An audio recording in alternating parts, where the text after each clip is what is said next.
রাত দুটোয় ঘুমিয়ে ভোর 4টের সময় নিজের স্বপ্ন পূরণের আশায় অ্যালার্ম বাজার সঙ্গে সঙ্গে উঠে যেতে হলো। চারদার ভীষণ অন্ধকার, ঘুম কাটেনি, তাই একরকম জোরপূর্বক নিজের ঘুম ভাঙিয়ে তাড়াতাড়ি ফ্রেশ হয়ে গেলাম, কারণ আজকে আমরা যাব মেঘালয় ঘুরতে। তো প্রথমে আমরা মালদা যাব, মালদা থেকে আবার যাব আসাম, দেন মেঘালয়।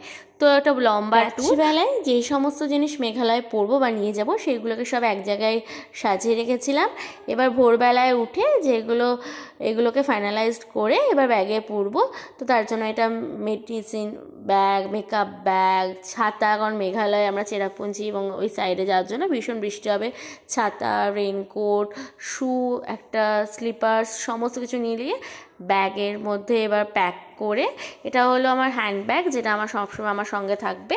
এই যে ফাইনাল আমি রেডি হয়ে গেছি। তখনও দেখো বাইরে কিন্তু অন্ধকার, তখনও কিন্তু ভোরবেলার লাইট ফোটেনি। এই যে আমি এখন রেডি ব্যাগ নিয়ে। সকাল 6:32 আমাদের বালুরঘাট এক্সপ্রেস ট্রেন, যেটা আমরা প্রথমে যাব মালদায়, কিন্তু আমাদের এখান থেকে যেতে হবে খারগার স্টেশন, যেতে আমাদের প্রায় 30 মিনিটস টাইম লাগবে।